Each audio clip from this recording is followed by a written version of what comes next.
Hello everyone, it's day 57. Today I have April 29 Indian Express newspaper. Today I have no offline, so I'm relying on a digital copy.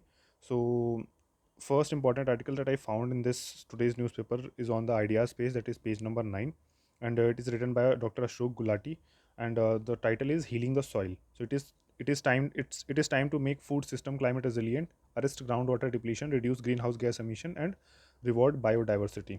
So let us see what he has to argue. So, Earth Day was observed on April 22. In 1970, millions of people came out in the US in support of saving this planet, the only one that is known to have intelligent life so far. So these concerned citizens, under the leadership of the Senator Gaylord Nelson, felt at that time that humanity was damaging this planet's environment in its race to development. The damage they feared could threaten the diversity of life on this planet. More than 50 years have been passed, and many conference of parties have been held. The latest being COP28 in Dubai, United Arab Emirates, in November December 2023. And for the first time, agriculture was brought into this agreement. But India did not sign it, unlike most G20 countries like the US and China. The reason behind India not signing it was the government thought it would involve significant changes in agricultural policies and farming practices. So this was about the November December 20, and for the first time agriculture was brought into this agreement. Okay. So however, the fact remains that the demand for feeding the rising human population are responsible for much of the biodiversity loss on this planet. It took Homo sapiens more than 200,000 years to become 1 billion in 1804, but the next billion was added in just 123 years by 1927, and now within the less than 100 years, humanities have multiplied from 2 billion to more than 8 billion. So no wonder if humanity had to be saved from the mass famines and starvation deaths, farming has had to be done on large swathes of land, clearing forest, and in that race against hunger, several species and genetic diversities have been lost. But even large parcels of land under cultivation through traditional and organic methods could not have saved humanity.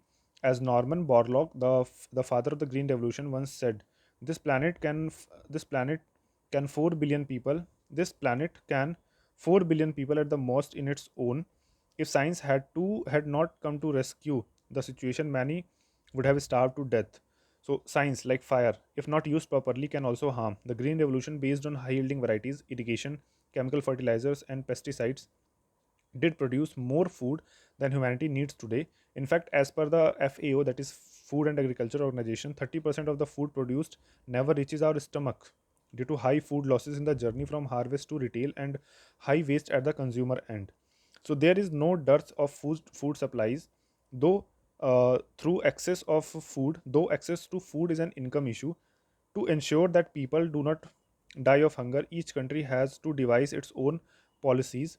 India has the largest food subsidy program in the world, that is PM Garib Kalyan Yojana, under which 813 million people get free rice wheat. The issue of harming the planet by inappropriate policies has, however, remained largely unaddressed. For example, the policy of subsidized, heavily subsidized the use of chemical fertilizers, especially urea, has led to skewed use of nitrogen, phosphate, and potash. The soils have been damaged and are starving for organic carbon. So, the optimal level of soil organic carbon, as per the world food laureate Ratan Lal, should be between 1.5 to 2%. The reality of Indian soils, however, is that more than 60% of the have SOC of less than 0.5%. Our soils are literally in the ICU, but our policymakers appear to be blind to it. So mere slogans of Prakritik Kheti or natural farming are not going to bring our soils out of the ICU. So we need to change our policies, especially those of chemical fertilizer subsidies. A simple directional change from heavily subsidizing the price of NPK and direct income transfer to farmers, and then letting the price of NP and K decided by the market forces, can change a lot. But this needs advanced preparation in terms of land records of farmers, the crops they are growing, irrigation, etc. But all this can be done if one is serious about saving soils. Taking the case of groundwater in India, in most states it is depleting. In Punjab, Haryana, and Rajasthan, the situation is particularly serious, largely because free power for irrigation, minimum support prices, and open-ended procurement of paddy have increased rampant groundwater exploitation. So all this has led to an ecological disaster in this belt, with the water table receding year by year, and paddy fields emitting carbon at the rate of almost 5 tons per hectare. These policies are also leading to the loss of crop diversity. For example, in 1916 Punjab, only 4.8% of the cropped area was under rice. Today it is more than 40%, displacing maize, millets, pulses, and many oil seeds. Successful high yielding varieties of rice and wheat also led to the loss of the varietal diversity. So India, with only 2.4% of the world geographical area, 4% of the global freshwater resources, and 18% of the world population is under huge stress, be it soils, water, air, or biodiversity. Unless we change our policies that are peasant positive, but also planet positive, we will be committing a crime towards our children and grandchildren. The time is running out. Climate change is upon us, and extreme weather events are likely to increase, causing massive damage to lives and livelihoods. It is time to wake up and make our food systems not only climate resilient but also bring back our soils to health. So arrest groundwater depletion, reduce greenhouse gas emissions significantly, and reward biodiversity through green credits. So can we do this in time? So this was the article by the Dr. Ashok Gulati, very important article regarding the soil protection. So let us come to another important article over on, that is explained page. It is regarding the global treaty on plastic waste. So I have never heard such treaty. So let us see what this article is going to say. So negotiators and observers from 175 countries, including India, are currently meeting in Ottawa, which is in Canada, thresh out a planet-saving treaty on plastic waste. So here's why such a treaty matters and why it is not going to be easy. So plastic waste is everywhere, from the peak of Mount Everest to the floor of the Pacific Ocean, in the bodies of the animals and birds, and in human blood and breast milk. Last week, thousands of negotiators and observers from 175 countries arrived in Ottawa, Canada, to begin talks on the first global treaty to curb plastic pollution. India is also part of the talks and is represented by a senior official from the Union Ministry of Environment, Forest and Climate Change. Scheduled to run till April 29, this is the fourth round of negotiations since 2022, when the UN Environment Assembly agreed to develop a legally binding treaty on plastic pollution by the end of 2024. The final round of negotiations will take place in the South Korea in November. The proposed plastic treaty could be the most important environmental accord since the 2015 Paris Agreement on climate change, in which nations agreed to cut greenhouse gas emissions. So, why is a global plastic treaty needed? So, since the 1950s, plastic production across the world has skyrocketed. It increased from just 2 million tons in 1950 to more than 450 million tons in 2019. If left unchecked, production could be double by 2050 and triple by 2060. Although plastic is a cheap and versatile material and a wide variety of applications, its widespread use has led to a crisis. As plastic takes anywhere from 20 to 500 years to decompose, and less than 10% has been recycled till now, nearly 6 billion tons of the material now pollute the planet, according to a 2023 study published by the Lancet.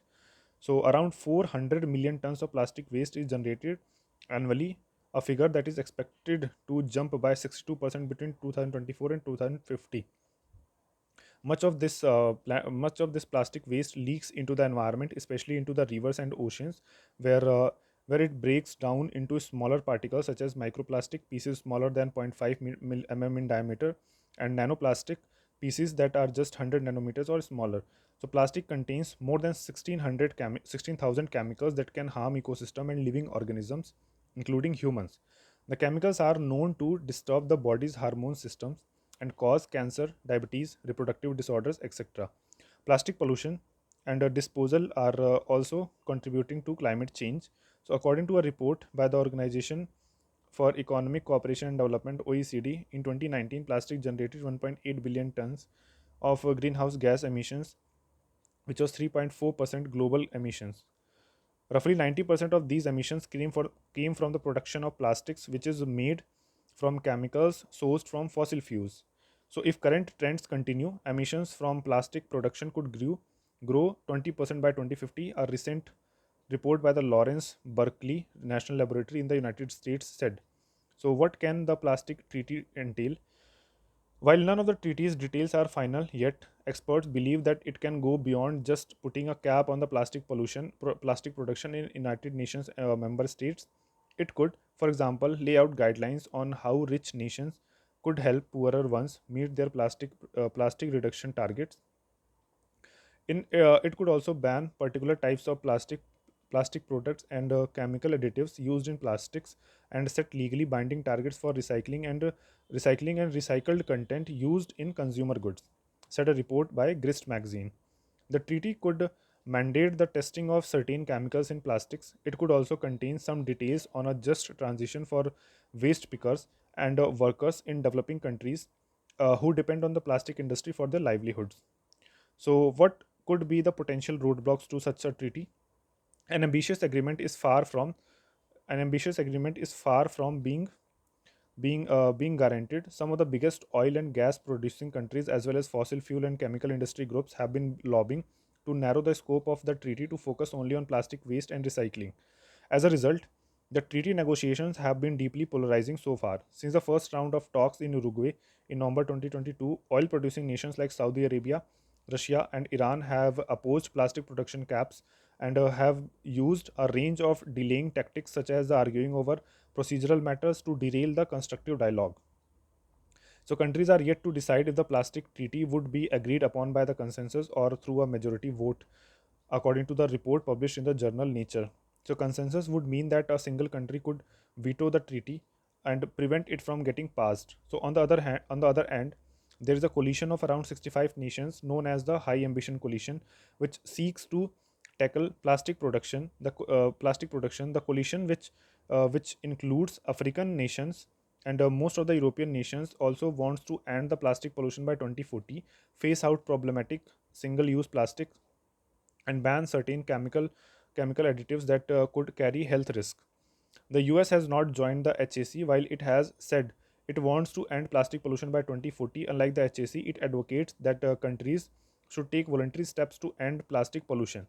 The underlying reason why the US is not ambitious is we are a fossil gas country. US Senator Jeff McCurley, Democrat from the Oregon, told the Associated Press. So, fossil fuel and chemical corporations have also been working to water down the treaty and have sent a record number of lobbyists to the negotiations in Ottawa. According to a recent analysis by the Center for International Environmental Law, 196 lobbyists registered for the talks, a 37% increase from the 143 lobbyists registered in the previous round of the negotiation in Kenya last year. So 99% of plastics are derived from fossil fuels, and the fossil fuel industry continue to continue to clutch at plastic and petrochemicals as a lifeline. The chemical and fossil fuel industry oppose cuts to plastic production, falsely claiming that the plastic crisis is not a plastic problem but a waste problem. The analysis said. So it is due to such roadblocks that the various three rounds of negotiations failed to make significant progress towards finalizing the treaty. So that was important article regarding the treaty on plastic pollution. So, a cannibal behind the cannibal stereotype, why Biden offended Papua New Guinea. So, Papua New Guinea is in the New Guinea island, which is the second largest island in the world after Greenland. It is second largest, and third largest is the Borneo island. So, eating which is not human. So, this article is not that much important regarding examination point of view. Examination point of view, this article was important, so we have covered this. So that's all from today's newspaper. So tomorrow we'll meet with another important articles, few other important articles. So till then,